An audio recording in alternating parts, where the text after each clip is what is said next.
What is up, everybody? Excuse me. So it's been 3 days since I sold the S2000. I'm still bummed out about it, but do I have a special treat for you guys tonight? So what are we going to work on today? Well, here's your answer. It's a pretty special vehicle. So what we're working on today is an OBS GMC 1500 heavy duty. So I know it's not what you expected, but this is what's next on the list. This is actually going to be a paying job. So this is what I'm working on. And what are we doing, you might ask? Well, the starter has bad engagement with the flex plate, and I'll pull that off and show you guys in a minute how bad it is. But basically what happens on these things is when a vehicle gets old, especially on a V8, the engine actually only stops in 4 positions. And on all those 4 spots where it starts, that's where the starter always engages. And over time, what happens is those teeth can wear, especially if the starter isn't shimmed right. And that's what's happened here. So basically it doesn't start, the starter just zings because it has worn out all the teeth on the flex plate. So basically gonna go through here and pull the transmission transfer case out and get the flex plate out. So, and also new starter too. So new starter, new flex plate, and this old wood hauler will be ready to go. This truck's actually a buddy of mine at work. He's perfectly capable of fixing it himself. He just doesn't want to do it at the workshop because no one wants to be at work after hours, if you know what I mean.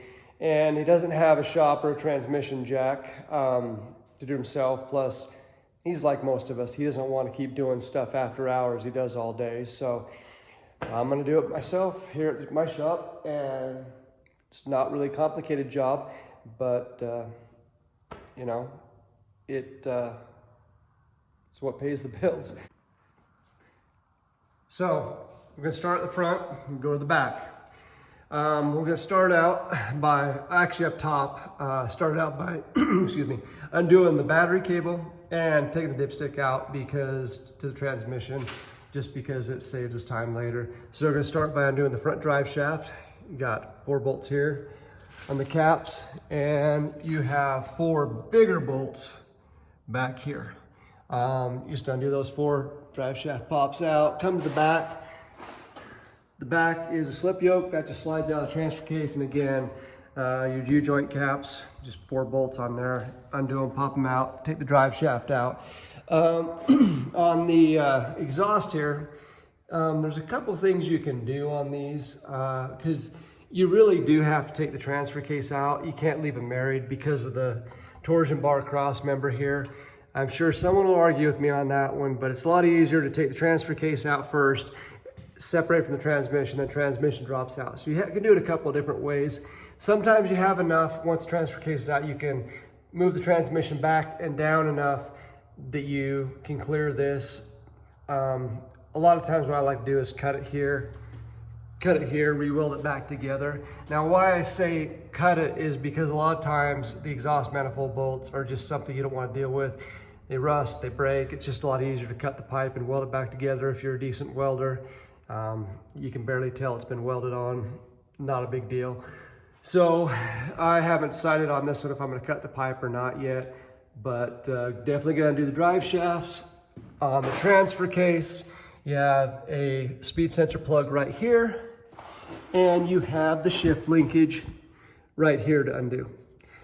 And so pop those off. There's also a breather tube up top, undo that. And then there is, I think you can see it on the top of the transfer case back there, it's a plug for the detent that lets you know if the 4-wheel drive is engaged or not. It makes the light come on the floor. So we're gonna take the drive shafts out, and then we are going to jack the motor up, take the transmission transfer case mount out, 6 bolts on the transfer case, and pull the transfer case out and go from there. I'll get that stuff pulled out, and then we will come back here and show you what is next to do to take this out.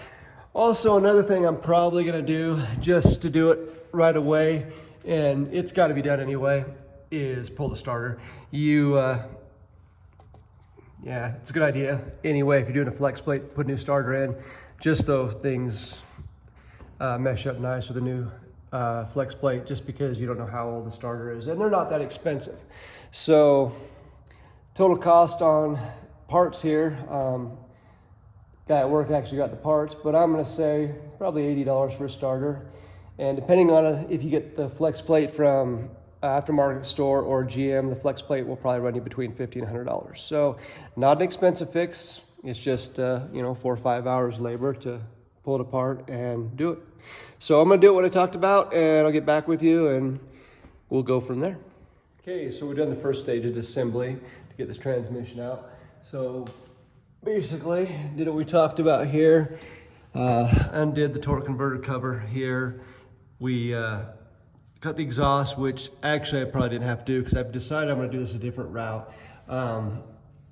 Considering I don't actually have to drop the transmission, all I'm going to do is undo this cross member, undo the wire harness from the transmission cooler lines, and I'm actually going to just slide the transmission back a couple inches.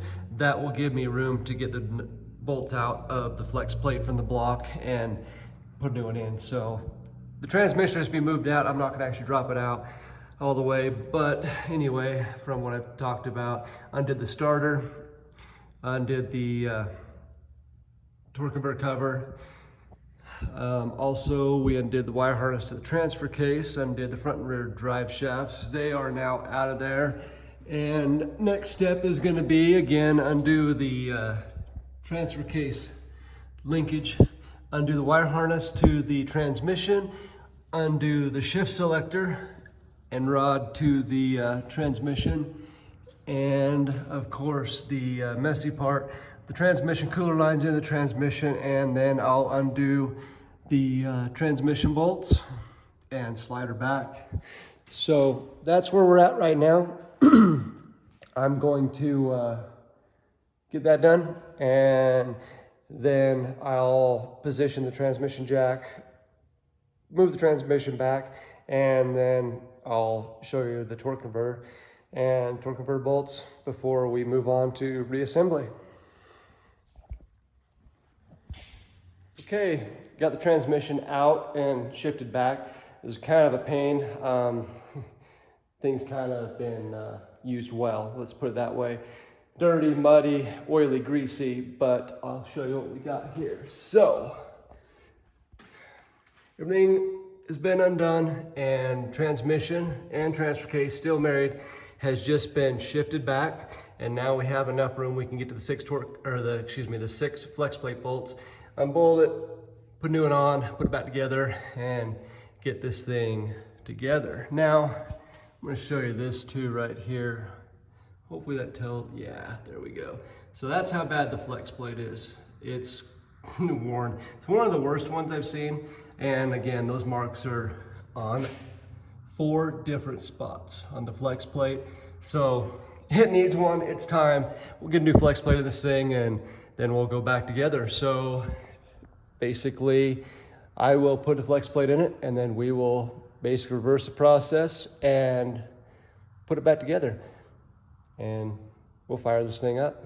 Okay, final video on the wood hauler truck we got going on here. So everything's back together, new starter, new flex plate, and here's the moment of truth. We're gonna fire this thing up.